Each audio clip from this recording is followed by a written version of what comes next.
नमस्कार, आप देख रहे हैं स्पेशल रिपोर्ट न्यूज रूम से। आपके साथ मैं हूं अंजना ओम कश्यप। आज अंजलि की मौत के बाद सबसे बड़ा खुलासा, सबसे बड़ा इंटरव्यू आप आज तक पर देखने वाले हैं, क्योंकि अंजलि की मौत का सच सिर्फ 7 लोग जानते हैं। एक अंजलि जो अब इस दुनिया में नहीं रही, 5 वो आरोपी जो उस गाड़ी में सवार थे, और फिर वो लड़की जो उस रात अंजलि के साथ होटल में भी थी और उसके बाद स्कूटी पर भी। जी हां, उसकी दोस्त निधि। देखिए आज तक पर ये एक्सक्लूसिव बातचीत। पर्दा हटेगा कि आखिर 31 दिसंबर की उस रात क्या हुआ था। हमारे साथ वो लड़की मौजूद है जो उस दिन पीड़िता के साथ मौजूद थी, स्कूटी पर बैठी हुई थी, और जब स्कूटी पर बैठी हुई थी तब हादसा हुआ था। उस रात क्या हुआ था ये पहले बताइए।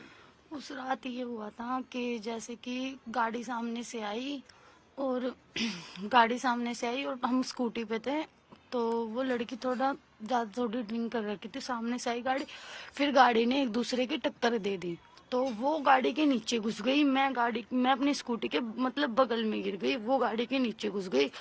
तो गाड़ी के नीचे कहीं उसका पैर या कुछ उसका फंस गया था, तो फंसने के बावजूद वो निकल ही नहीं पाई।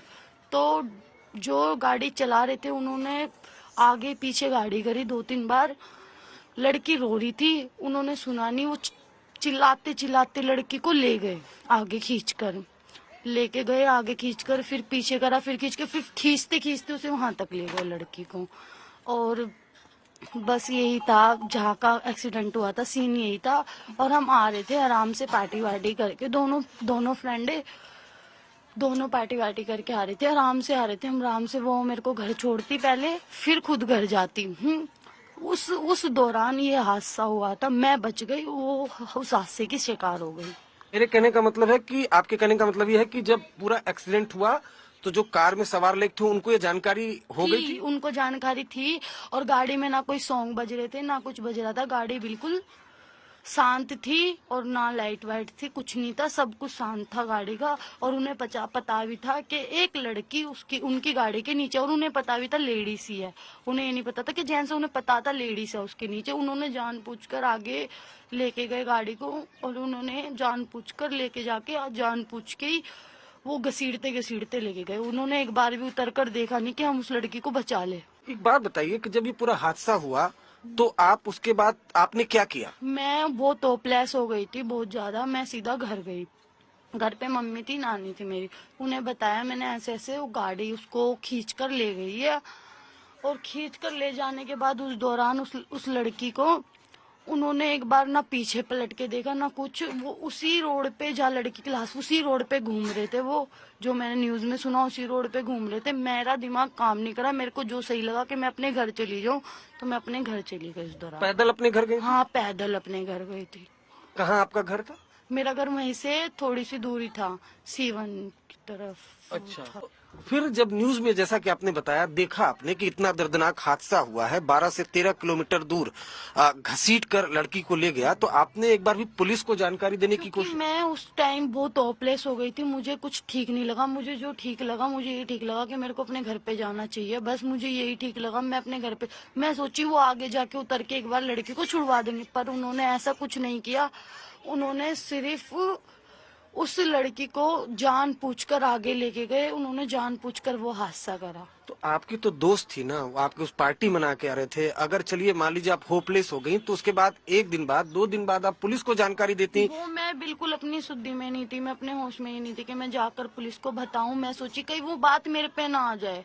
एक होता है ना कि मेरे को लगा कि क्या करूं मैं, मेरे को जो ये ठीक लगा कि मैं अपने घर पे जाऊं, अपने घर पे बैठ के शांति से सोचूं क्या करना है क्या नहीं। कुछ नहीं समझ में आया, तो 2 दिन बाद पुलिस ने पूछा, तो मैंने पूछताछ में सब बता दिया। ऐसे ऐसे हादसा हुआ था, ऐसे ऐसे उस लड़की का एक्सीडेंट हुआ, और उस दौरान मैं बच गई। किस्मत इतनी अच्छी, मैं बच गई और वो लड़की उस हादसे की शिकार हो गई। नहीं, आप एक बात सीक्वेंस बताइए कि 31 दिसंबर को आप दोनों उस होटल में गए थे? यहाँ हाँ उसके जी। बाद क्या क्या हुआ वहाँ उसके पर? बाद कुछ नहीं, उसके बाद थोड़ी सी हम वो कह रही थी कि मैं स्कूटी चलाऊंगी, मैंने कही मैं चलाऊंगी क्योंकि वो उसने बहुत ज्यादा ड्रिंक कर रखी थी। उसने कहा मैं चलाऊं, मैंने कहा नहीं बहन मैं नहीं चलाने दूंगी तुझे, मैं चलाऊं। तो उसने हाथापाई करी कि ना बहन नहीं मैं चलाऊंगी, नहीं मैं चलाऊंगी, ये बात हुई हमारी। वो सीसीटीवी में दिख भी रहा। हाँ जी, उस दौरान वो बातें हुई।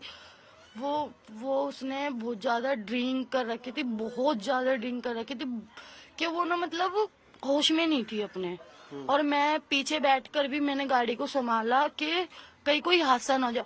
और पहले तो एक बार हम हादसे से बचे, हम दोनों मरते। एक बार ट्रक हमारे आगे जा रहा था, है उसको गुस्सा आया कि मेरा बॉयफ्रेंड मुझे कैसे छोड़ सकता है, मैं शादी करूंगी, ये है वो, ऐसे ही कुछ उसने बोला। तो वो ट्रक में भेड़ने जा रही थी, हम दोनों उस ट्रक के उस दौरान हम दोनों मरते। वो मैं किस्मत अच्छी थी, मैंने क्या करा, मैंने वो आगे से पीछे से बैठ के मतलब ब्रेक मारे और साइड में करी स्कूटी। मैंने कहा ढंग से चलाएगी तो मैं तुझे चाबी दूंगी। कह रही नहीं मैं ही मेरी स्कूटी चलाऊंगी, मैं ही चलाऊंगी। उस हादसे से बचे। उस हादसे से बचने के बाद हम आगे गए। आगे जाने के बाद हम कट में घुसे, वो गाड़ी ऐसे आ रही थी। घुसने के बाद वो गाड़ी वाला रुका ही नहीं, उस गाड़ी वाले ने एकदम ठोकी गाड़ी, है उसको हमने साइड भी करी, हमने स्कूटी, उसने जानबूझकर उसने ठोकी। और वो इतनी नशे में थी, उसको मतलब होश ही नहीं था। वो गाड़ी के नीचे बिल्कुल घुस गई।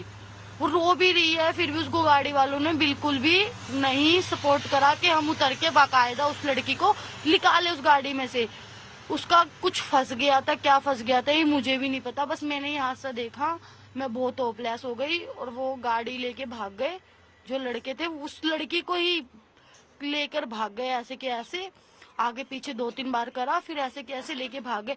उसी दौरान मैंने बस कुछ नहीं सोचा, मैं अपने घर चली गई। तो जो आरोपी हैं जो कार में जिनसे एक्सीडेंट हुआ, क्या पहले से आप लोग जानते नहीं, हैं? उन लड़कों को हम नहीं जानते थे, ये सिर्फ एकदम हुआ है। पर उन लड़कों ने जानबूझकर हम में भेड़ी थी गाड़ी, पर हम उन लड़कों को जानते नहीं थे। हमने साइड भी करी पर उन लड़कों ने एकदम हमारे में भेड़ दी।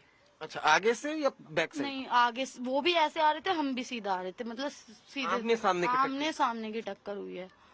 आमने सामने से ही तो वो नीचे घुस गई है। और मैं आपने एक बार भी ये कोशिश नहीं की कि उस रात ये हादसा हुआ कि आप शोर मचाएं? नहीं, मैं उस टाइम में ना बिल्कुल मतलब मेरा माइंड काम नहीं करा कि मैं कुछ बोलूं, कुछ कहूं किसी से। मैं डर लग गया है कि क्या हो गया ये एकदम। तो सुबह न्यूज में आता है कि उस लड़की की मौत हो गई है इस दौरान, ऐसे ऐसे घसीट कर लेके गए हैं। फिर मेरे को लगा कि यार वो छुट्टी ही नहीं वो लड़की, उसको तो उन्होंने आगे ले जाके भी उन्होंने छुड़वाने की, वो ऐसे ही घसीटते घसीटते गाड़ी में बैठे बैठे ले गए उसे नशे में। आप कोशिश करती हैं कि जो वो कोशिश करने वाला उन्होंने टाइम ही नहीं दिया, मोमेंट ही नहीं दिया, बस उन्होंने एक बार आगे लेके गए, फिर पीछे तेजी से, फिर आगे, फिर एकदम लेके नहीं, गए। मैं ये कह रहा हूँ कि जो अंजलि है जो पीड़िता है उसके परिवार को बताती कि नहीं, ऐसा मैं उनके परिवार को बताती, वो तो मेरे को ब्लेम देते ना कि तुम साथ थे, वो 100 बातें हो जाती, मैं क्या बताती उनके। होटल में कौन कौन लोग थे? आप? उसके सारे फ्रेंड थे। उसका बॉयफ्रेंड था, उसके फ्रेंड थे, और मेरा कोई भी जानकार नहीं था सिर्फ अंजलि के अलावा। कितने बजे आप लोग होटल में पहुंचे? मैं 8 बजे, करीब 8 और बजे। कितने बजे आप लोग निकले? हम निकले 2 बजे। 2 बजे मूवमेंट हुआ था ये। हाँ, मैंने कहा मैं अपने घर जाऊंगी। जब मैंने उस लड़की से जिद करी ना मेरे को मेरे घर छोड़, और वो भी कह रही मैं भी अपने घर जाऊंगी, उसके बॉयफ्रेंड से कोई तू मैं हो गई थी। तो उस दौरान मैं बाहर गई थी 24/7। मुझे नहीं पता क्या बात हुई थी उन दोनों के बीच, क्या नहीं हुई थी, उस बातों का मेरे को नहीं पता। कोई बात नहीं। हाँ, तो उन दोनों की बातें हुई क्या नहीं हुई वो मुझे नहीं पता। मैं चली गई, मैं एकदम वहां से आई ना 24/7 से ऊपर, वो आते ही मेरे को बोलते कि घर चलते हैं। अच्छा, पहले अगर दिखाई दे रहा है सीसीटीवी में कि होटल से आप निकल रही हैं तो स्कूटी आप ड्राइव कर रही हैं? हाँ, फिर उसने मतलब मेरे से ज्यादा जिद करी कि मेरी स्कूटी मेरे को दे वरना मैं कूद जाऊंगी स्कूटी से। तो मैंने उसी दौरान उसकी स्कूटी की चाबी उसे थमा दी। मैंने कहा लो अपनी चाबी, मैंने कहा तुम चलाओ, दे दी। जब मैं डर गई, जब ट्रक में से हम बचते बचते बचे ना, जब ट्रक हमारे ऊपर चढ़ने ही वाला था, क्योंकि ट्रक भी आगे था, हम ट्रक के पीछे थे, तो हम दोनों मरते, कोई भी नहीं बचता हम दोनों में से। तो हम बच गए उस चीज से। और उसके बाद फिर जब आप होटल से निकले तो कितने मिनटों के बाद ये हादसा हुआ? कहाँ ये पर? हम जब निकले हैं उससे थोड़ी देर बाद ये हादसा हो गया था।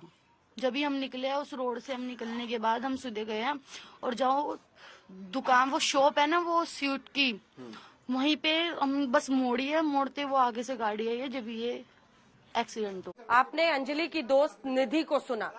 निधि बता रही है कि अगर कार सवार लोगों ने जान बचाने की कोशिश की होती तो अंजलि बच सकती थी। उस वक्त उसे भी उतनी ही चोटें आई थी जितनी मुझे आई थी, यानी उन लोगों ने बचाने की कोशिश नहीं की, बल्कि वो चिल्लाती रही और वो गाड़ी चलाते रहे, एक तरह से उसकी हत्या कर दी। अब आइए आपको सुनाते हैं। सवाल ये भी है कि उन लोगों ने तो उसकी जान ले ली, दिल्ली पुलिस क्या कर रही थी?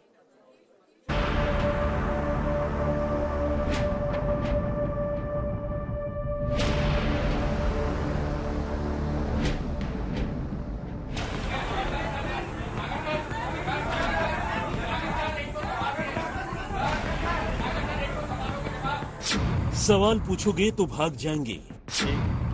इंसिडेंट हुआ था।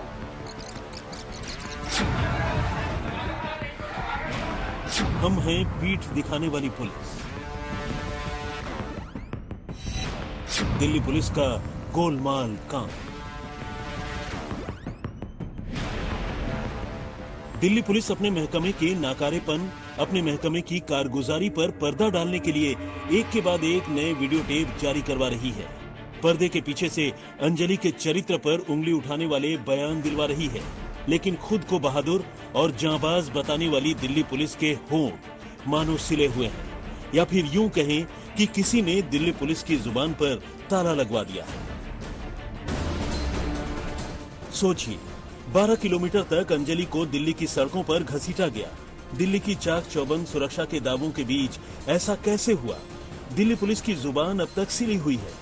देश को जवाब चाहिए दिल्ली पुलिस की कार्यशैली पर, लेकिन दिल्ली की पुलिस ने बेशर्मी की सारी हदों को लांघ डाला। अपने महकमे की घोर लापरवाही पर दिल्ली पुलिस ने अभी तक एक शब्द भी नहीं बोला। किसी अफसर पर एक्शन तो छोड़िए, अब तक लापरवाही बरतने वालों को खुल्लम खुल्ला संरक्षण दे रही है। यहाँ आपको ये भी याद रखना है कि आरोपियों से दिल्ली पुलिस की ये कैसी हमदर्दी है कि 24 घंटों के अंदर 2 बार दिल्ली पुलिस प्रेस वार्ता करती है, लेकिन 1 जनवरी के 5 जल्लाद नशे में थे या नहीं, इस पर एक शब्द भी नहीं बोला, जबकि रोड पर यही दिल्ली पुलिस मशीन से नशा नापकर चंद सेकंड में चालान कर देती है।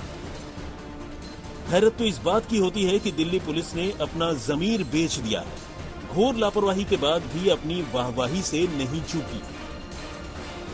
पुलिस ने एफर्ट्स किया है। रात को जैसे ही हमारे पास इंफॉर्मेशन आई थी, विभिन्न टीम इमीडिएटली बना दी गई थी, और उसमें क्योंकि गाड़ी का नंबर एग्जैक्ट हमारे पास नहीं था, तो सीसीटीवी के आधार पर उस नंबर को लोकेट किया गया। फिर टीम्स बनाई गई, एड्रेसेस ढूंढे गए।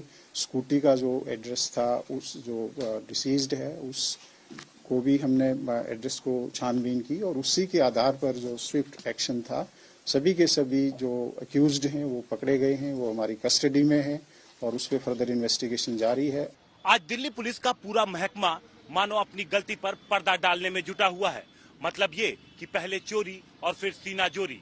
अंजलि की दर्दनाक मौत ने साबित कर दिया है कि दिल्ली के रखवालों से उम्मीद करना ही बेमानी है, यानी कि ये दिल्ली पुलिस नहीं बल्कि खोखली पुलिस है। एक एक डिटेल जो इस पूरी खबर की आ रही है। 1 जनवरी की रात उन 5 जल्लादों ने एक तरह से दिल्ली पुलिस की पोल खोल दी है। उन्होंने साबित कर दिया, नाकेबंदी का दावा कर रहे थे, लेकिन हो कुछ नहीं रहा था सुरक्षा के नाम पर, क्योंकि बीच सड़क पर सरेआम 12 किलोमीटर तक उस बच्ची को सबसे दर्दनाक मौत इन लोगों ने दी, और दिल्ली पुलिस को अब वारदात के सामने आने के बाद भी ऐसा लग रहा है जैसे पूरा का पूरा पुलिस महकमा लीपापोती में जुट गया है।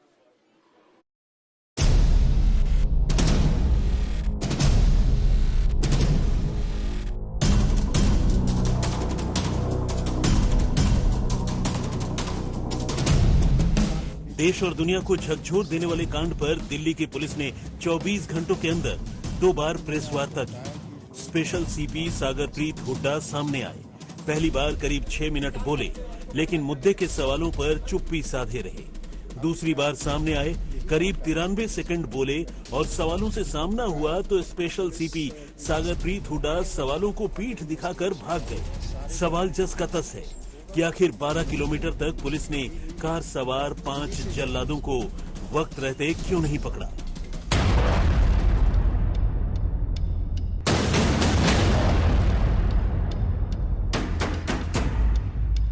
देश के सबसे सनसनीखेज कांड पर दिल्ली पुलिस की 93 सेकंड की शर्मनाक प्रेस वार्ता से क्या निकला, बहुत गौर से सुनिए।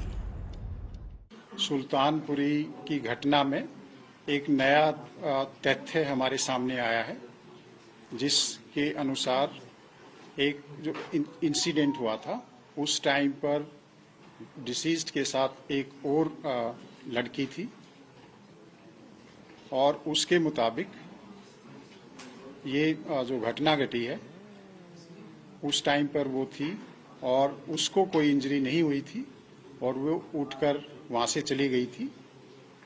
और इस मुद्दे में हमने जो भी एफर्ट्स किए हैं कल, उसका परिणाम ये रहा कि अब हमारे पास एक इंसिडेंट की आई विटनेस है और वो पुलिस के साथ कोऑपरेट कर रही है और इसमें अभी 164 सीआरपीसी के तहत उसकी जो स्टेटमेंट है वो रिकॉर्ड कराई जा रही है।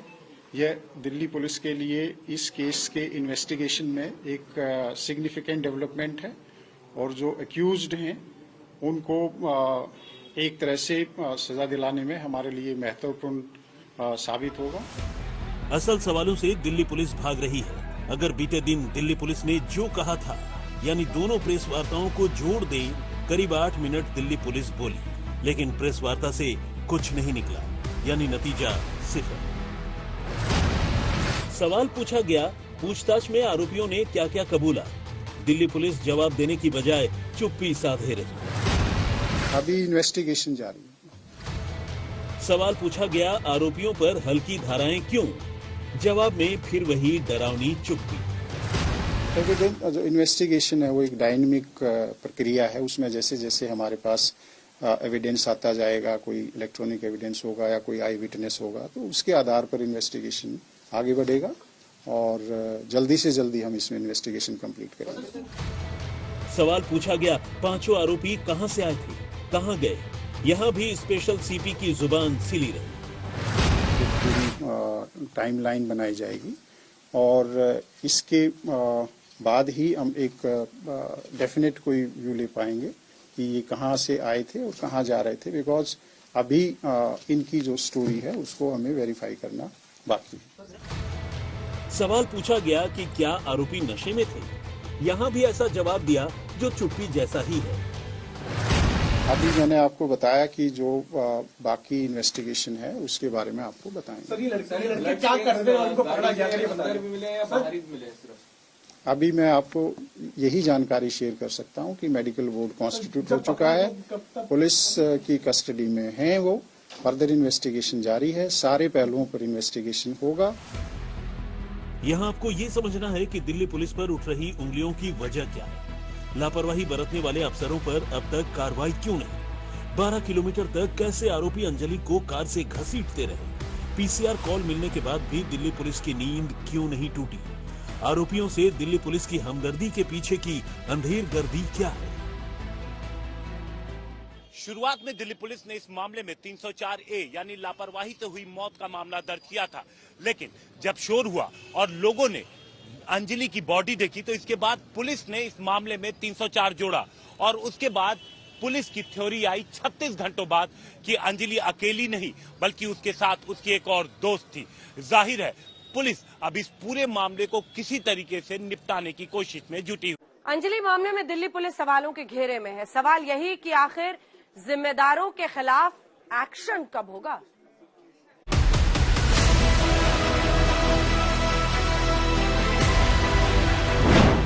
प्रधानमंत्री आवास से 15 किलोमीटर दूर 2 घंटे तक कातिलों का तांडव। पूछता है आज तक, जिम्मेदारों पर एक्शन कब तक?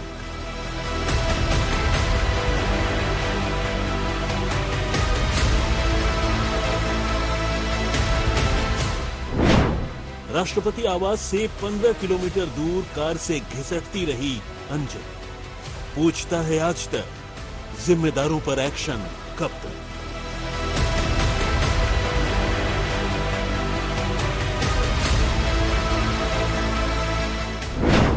पुलिस हेडक्वार्टर से 18 किलोमीटर दूर दिल्ली पुलिस की कलंक कथा।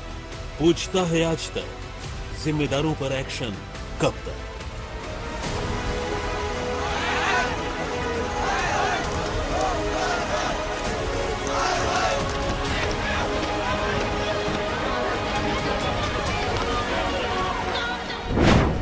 अंजलि मांगे इंसाफ, कब होगा पूरा हिसाब? क्या ये मुमकिन है कि कार के नीचे किसी को घसीटा जाए 12 किलोमीटर तक और वो निकल ना पाए?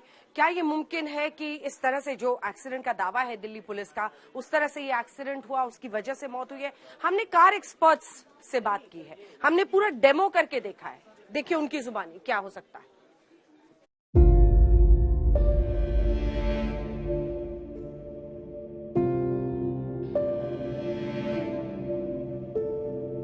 समझने की कोशिश करेंगे। हमारे साथ ऑटोमोबाइल एक्सपर्ट हैं टूटू धवन, वो हमें बताएंगे कि आखिर हुआ क्या होगा।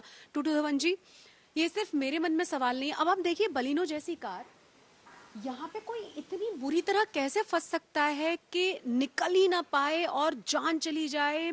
नेकेट से लेके पूरी स्किन से लेके सब कुछ छिल चुका है, मतलब आप देख नहीं सकते वो तस्वीरें।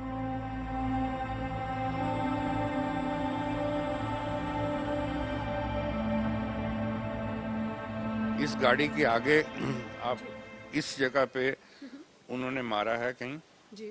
और उसके बाद वो बेचारी गिर गई विद हर हेड।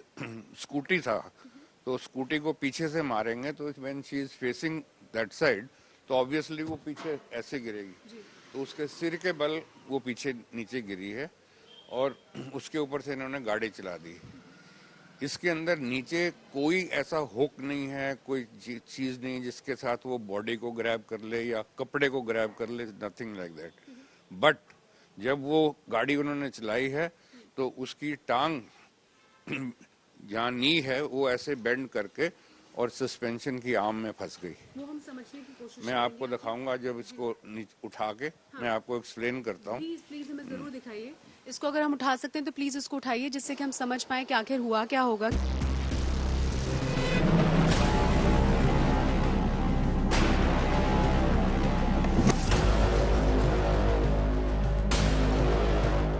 यहाँ पे हम समझने की एक और चीज जो मेरे मन में आ रही थी कि क्या ये पॉसिबल है कि किसी को ये पता न चले, चाहे वो ड्रंक है, कि उसकी कार के नीचे कोई अच्छा खासा इंसान, पूरा का पूरा इंसान फंसा हुआ है?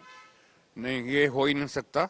अब एक इंसान वो कम से कम नहीं तो 40-45 किलो की होगी, कम से कम। और ऑन टॉप ऑफ दैट आपने मारा है उसको, तो यू ऑब्वियसली नो कि आपके नीचे कोई चीज हो सकता है फंसी हो या, और फिर उसके बाद हैवीनेस आपको गाड़ी के अंदर महसूस होती है। वो खींचने की जो होती है वो पुल महसूस होती है। तो you can't be an absolute dud कि आपको पता ही ना लगे ये क्या हो रहा है। और इनको सब पता था, ये तो जान के उसको 13-14 किलोमीटर घुमाते रहे कि कहीं ना किसी तरह अपने आप बॉडी निकल के गिर जाए।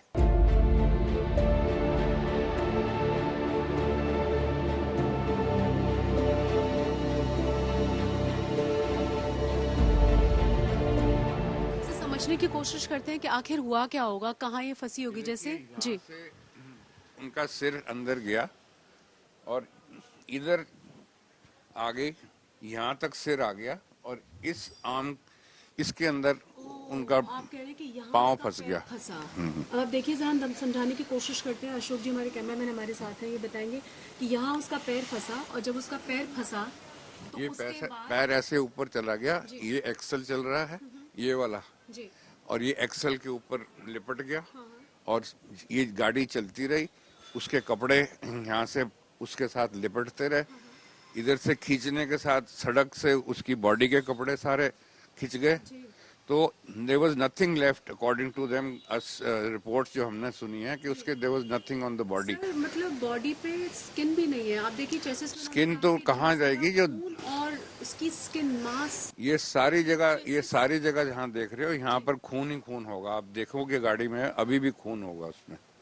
और उसने हमने जो फुटेज देखी थी, आई एटलीस्ट सॉ कि यहाँ पर एक हेड पीछे नजर आ रहा है और यहाँ टॉर्सो, यहाँ फंसा, पैर यहाँ फंसा और सिर यहाँ तक आया आ रहा है, जो बाहर से थोड़ा सा नजर आ रहा है, बिल्कुल, जो सीसीटीवी फुटेज में हम देख पा रहे भी। हैं। मतलब आगे से उसको टक्कर लगी है उसकी स्कूटी को और वो किसी तरह से उसका पैर यहाँ फंसा है गिरने की वजह से, और उसके बाद वो निकल ही नहीं पाई है। और यहाँ पर देखिए कुछ नहीं है इसके अंदर, गाड़ी के अंदर जिसके अंदर कोई हुक हो या कोई, मैं ये सब प्लास्टिक है। ये सब चीजें ऐसी हैं क्या जहाँ ये प्लास्टिक है सब, यहाँ नहीं तो इसके अंदर कुछ नहीं हो सकता। फंसने की जगह यही है, ये डैमेज हुआ होगा और इसके साथ फिर अंदर पाँव फंस गया उसका, उसी बीच में, इन दैट इम्पैक्ट। सो उसके बाद किसी भी कीमत पे बाहर निकलने के चांसेस बचे ही नहीं हो सकते, क्योंकि जब आपकी टांग नी फंस जाए अंदर जाके तो फिर क्या चीज निकलेगी। जब तक कोई ना कोई जिस्म नहीं खत्म हो जाएगा तब तक तो उधर निकलेगा नहीं।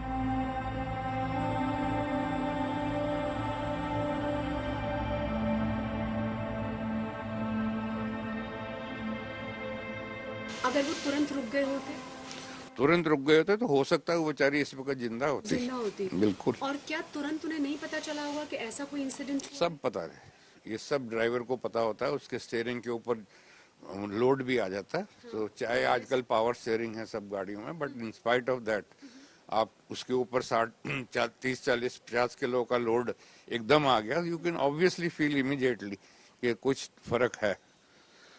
वैसे तो खैर जब एक्सीडेंट होता है तो it is your duty to stop the vehicle और जाके देखो आसपास के भी क्या हुआ, कोई डैमेज हुआ कोई।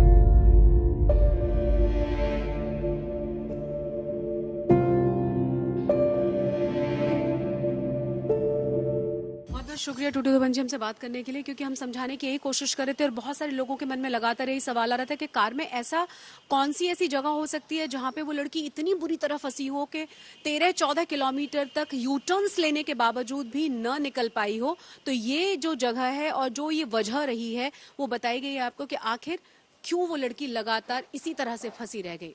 कैमरामैन अशोक के साथ शशि तुषार शर्मा, दिल्ली आज तक। आपने देखा कि इस पूरे केस में दिल्ली पुलिस के पास कोई सॉलिड जवाब नहीं है, तभी तो 1 मिनट 33 सेकंड का पीसी करके स्पेशल सीपी उठ जाते हैं। आज सवाल यह है कि दिल्ली की सड़कें क्या महिलाओं के लिए सुरक्षित हैं? 11 महिला रिपोर्टर्स आज तक की सड़कों पर निकली, ये जांचने के लिए कि क्या परिस्थितियां हैं रात में। दिल्ली पुलिस जो दमखम बरती है कि वो सुरक्षा पूरे कर रही है, क्या वो इंतजाम वाकई है? लेकिन यकीन मानिए, जब हमारी महिला रिपोर्टर सड़कों पर निकली तो वो अपने आप को असुरक्षित महसूस कर रही थी। इस रिपोर्ट के जरिए आप समझेंगे कि आखिर अंजलि की उस रात जो चीखें निकल रही थी कि मुझे बचा लो, वो क्यों दिल्ली पुलिस नहीं सुन पाई। देखिए।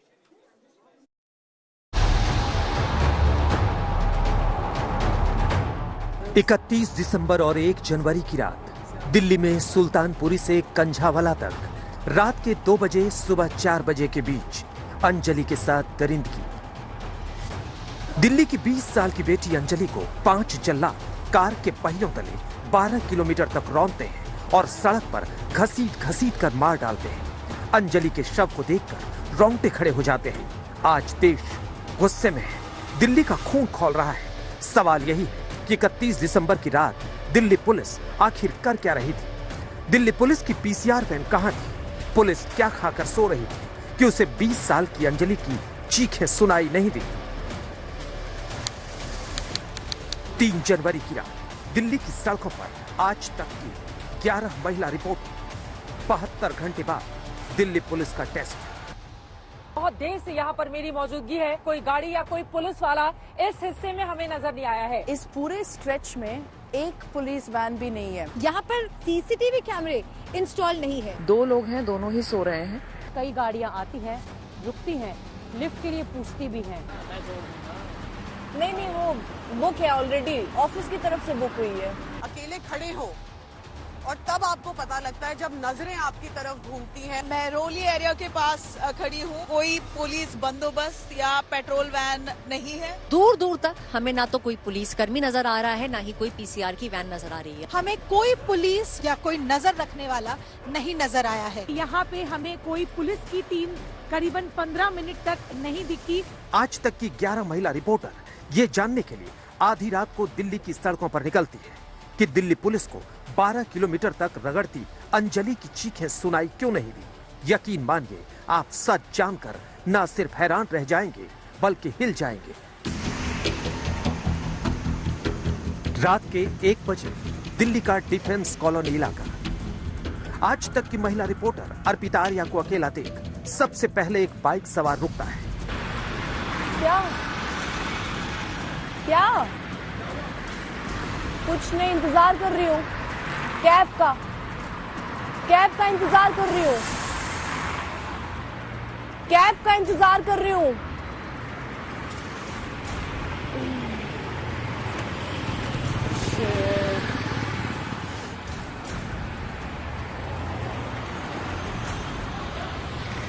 कैब का इंतजार कर रही हूँ। इस घटना के थोड़ी देर बाद एक पीसीआर वैन भी रुकती है। आज तक की रिपोर्टर से बातचीत करती है। 137 में नोएडा, यहाँ पे कैब बुलाई हुई है इसीलिए ताकि पता चले कि आप लोग आ रहे हैं, लोग सिक्योर हैं कि नहीं है, तो थोड़ा सा वो एलिमेंट दिखाने के लिए आप लोग सही टाइम पे आ गए। सुना आपने, पीसीआर वैन में बैठा पुलिस वाला खुद कहता है कि यहाँ बैड एलिमेंट्स आते हैं। यानी दिल्ली पुलिस जानती है कि किस रूट पर रात में क्या हो सकता है, और अगले ही पल आज तक की महिला रिपोर्टर के सामने वो बैड एलिमेंट खड़े हो जाते हैं और भारत सरकार के स्टिकर वाली एक टैक्सी रुकती है। क्या? कहीं नहीं भैया, कैब के इंतजार कर रहे हैं। पुलिस वाला पूछ रहा था क्यों खड़ी है, मैंने कहा कैब का इंतजार कर रही हूँ, मैंने बुलाई है। हाँ नहीं वो बुक है ऑलरेडी, ऑफिस की तरफ से बुक हुई है, आने वाली होगी। एक टैक्सी निकलती है तो सफेद कार आकर रुकती है और आज तक की महिला रिपोर्टर को ड्रॉप करने का ऑफर देती है। नहीं मेरी कैब आ रही है।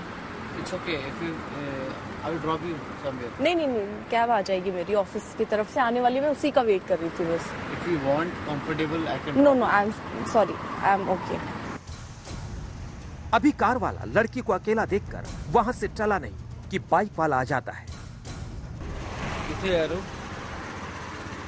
खड़ी हूँ। क्या? जा रहे हो क्या? नहीं स्कूटी वाले के हाव भाव से ही समझ में आता है कि उसके दिमाग में क्या चल रहा था। थोड़ी देर इंतजार के बाद बाइक वाला तो निकल जाता है, लेकिन कार वाला वहीं रुका रहता है। क्या है? आप प्लीज जाइए। डिफेंस कॉलोनी में आज तक की महिला रिपोर्टर अर्पिता आर्या के पास 2 बाइक सवार, 2 कार वाले और एक पीसीआर वैन रुकती है। इससे आप अंदाजा लगा सकते हैं कि दिल्ली में लड़कियां कितनी सुरक्षित हैं।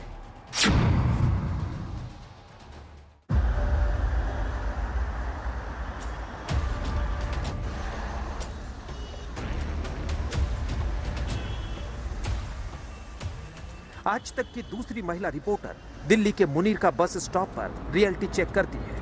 अभी चंद सेकंड ही गुजरे कि एक बलेनो कार ने इर्द गिर्द चक्कर काटने शुरू कर दिए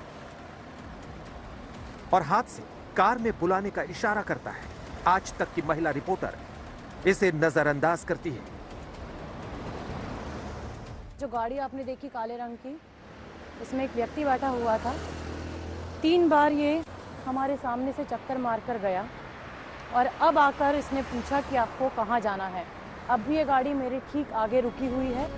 इसके बाद एक ब्लैक वैन आकर रुकती है। फिर एक होंडा अकॉर्ड कार रुकती है। हर कोई अकेली लड़की को देखकर ड्रॉप करने का ऑफर देता है। क्या हुआ भैया? सॉरी, नहीं थैंक यू, मैं आपको जानती नहीं हूँ। I can't hear you, music बंद कर देंगे? सर मैं जानती नहीं हूँ आपको, कैसे जा सकती हूँ? सॉरी। और इसी के साथ स्पेशल रिपोर्ट में न्यूज रूम से इतना ही। देश दुनिया की बाकी खबरों के लिए आप देखते रहिए आज तक।